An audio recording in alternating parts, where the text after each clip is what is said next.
Hi to the ho, Drinkarinos. We are back for a part 2 of episode 7, the one about the brewery.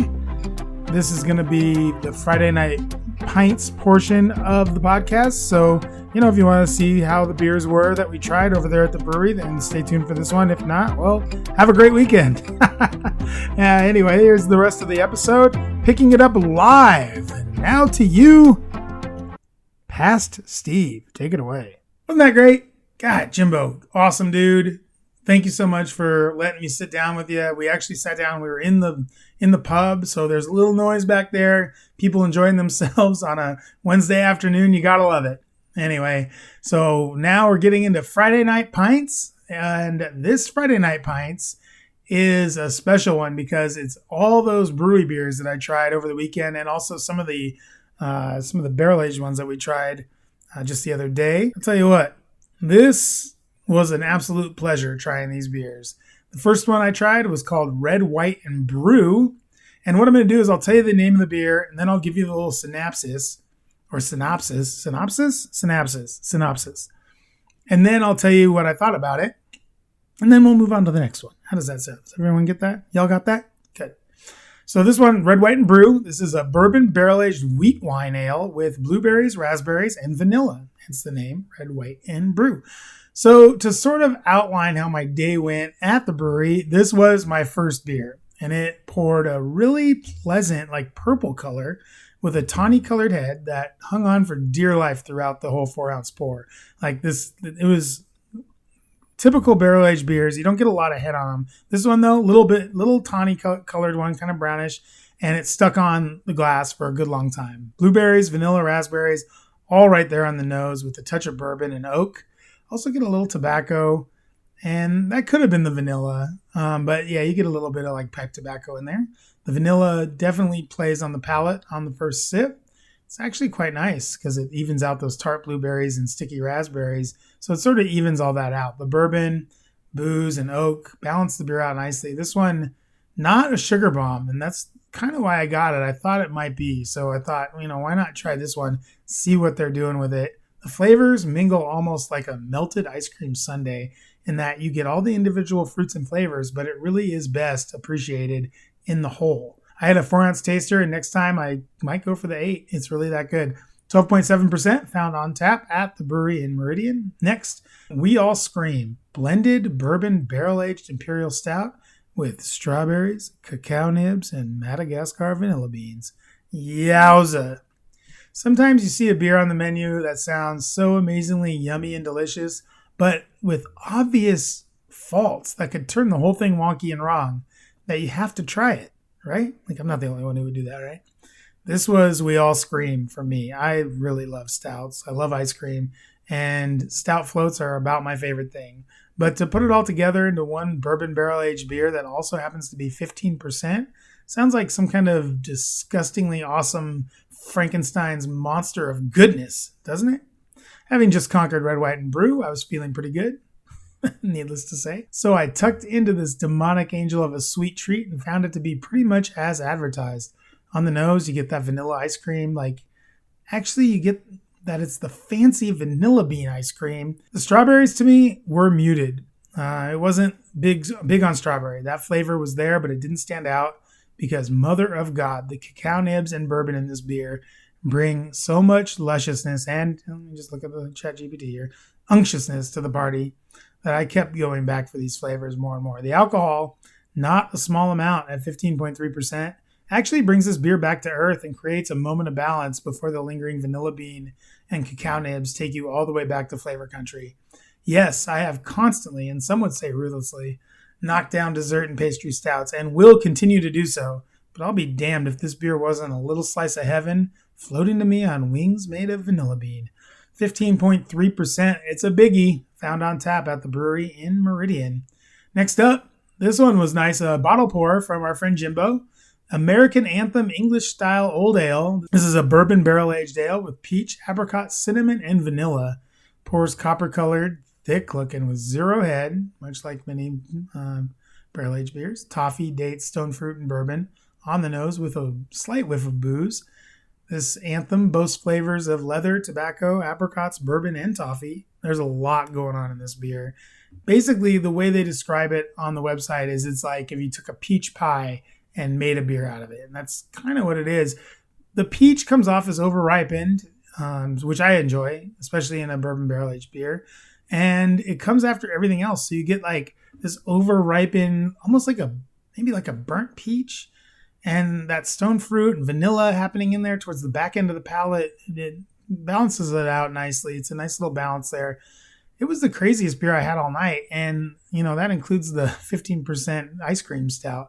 So each sip sort of did something different, with some spice coming in towards the end and more wood, maybe some graham cracker in there, some cinnamon, stuff like that. It was very layered, very tasty, very delicious. I recommend it highly. 14.3%. I don't know if this is available at the Bruery. See if it is. It might be on tap. I'll have to check. But I had it as a bottle pour. Thank you, Jimbo. It's great. Now, the Bruery Escape West Coast IPA. This is finally something normal in this topsy-turvy world of barrel-aged delights. Escape is the exact right word for this thing. It's like a palate cleanser after enduring, which is a word I use very loosely, 3 big barrel-aged bombs. It was time for something more comforting. This West Coast style IPA is exactly that. Lots of familiar hops, including Mosaic, Simcoe, Strata, Amarillo. All the good stuff. You get these amazing notes of grapefruit, pine, tropical fruit, maybe like nectarine, some passion fruit. Lime zest on the nose, on the tongue. It's a lot of pine and grapefruit, and I'm not mad at it. It's the kind of West Coast style IPA one might expect from a West Coast brewery, like the Bruery. And I'm here for it. 7.1%, 75 IBU-ish. They didn't mention it. Seemed like it was about that. Found on tap and in cans. You can get a 4-pack to go at the Bruery in Meridian. Finally, the last one that I had from the Bruery that I'm going to talk about, the Bruery Red Steel. This is a bourbon barrel-aged ale with raspberries, graham cracker flavor, Tahitian vanilla beans. So yet another vanilla bean from Tahiti this time. This one, graham cracker, raspberries, vanilla toffee, all there right on the nose. A little bit of bourbon. Pours thick, like super thick, real thick. Like just think Oprah in 1995, just thick. Wonderfully bright on the palate with raspberries, vanilla, graham cracker, just flowing with flavor, just tons of flavor. This one for me, I call it a Spidey Sense beer. It's one where I drink it. I can sense there's a ton of alcohol in there, but I can't taste it. And I was right, 15.3%. Big beer, lots of flavor, highly recommend, found on tap at the Bruery in Meridian. So earlier in the show, I talked about tasting the actual barrel beers at the Bruery with Jimbo. And say that 5 times fast. So let's talk about those and the blends that I made. And you know what? I also named them. So this is the first blend I did is called So Happens It's Logical. This was 3/4 of So Happens It's Tuesday and 1/4 of It's Only Logical. And this one is black as night in the glass, sticky and syrupy. You wiggle that beer around, you move it around in the glass, it just sticks to everything. Bourbon, toast, tobacco, soy, flowery rye on the nose. On the palate, you get burnt marshmallows, bourbon, toffee with a spicy rye finish. A little bit of heat in the back end too, so a little bit of alcohol there. And I blended this one myself, so you can do that once they open up those barrel blends there at the Bruery. Then I had another one called 2 Midnights in Bruges. That's what I called it. 3/4 of the double mash, 1/4 Midnight in Bruges. This had, the Midnight in Bruges just stuck out in this. Even though I only poured a little bit in, it really cuts through that double mash. Tropical fruit, over-ripened dates, leather, bourbon. The whole thing is on display. The brightness of the Belgian quad really comes through. And the body of the barley wine provides a lot of gravity to this beer. Very tasty and quite dangerous.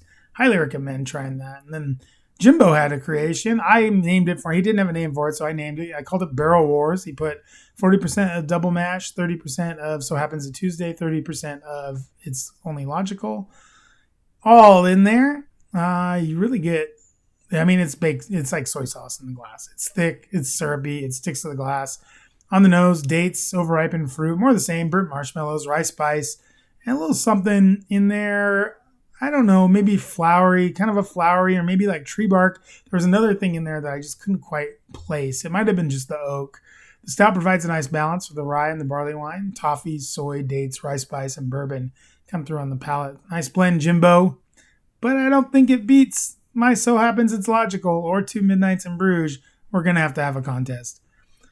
Now, for the rest of those barrel-aged beers, for each one individually, if you want to see reviews on those, I'll have those up on a Friday Night Pints column on my Substack. So if you like to read, I will be attempting to put up a Friday night spin-off column every week starting this week because there are just too many beers to get to on the pod. So that will be out about the same time as the podcast. Please check that out on my Substack page, a link to which will be in the show notes. In that column this week will be the other brewery beers I didn't get to, including the Hazy IPA and Helles Lager. Plus, we also reached out, got the new Fremont Head Full of Dynamite, and a brand new IPA from Crux that is somehow milk related. Check those out on my Substack or just link to it from my Facebook or my X account, which is @TheDailyBeard. That's it for the show today. I want to thank my guest and fellow super beer nerd Jimbo Wood for coming on the pod and showing off his amazing new spot, the Bruery at Eagle View Landing in Meridian. Please go check that place out. Let me know what you think. I want to thank all of you for listening, subscribing, and sharing the pod. I really, really do appreciate all you guys. Thank you so much. And I love geeking out with you.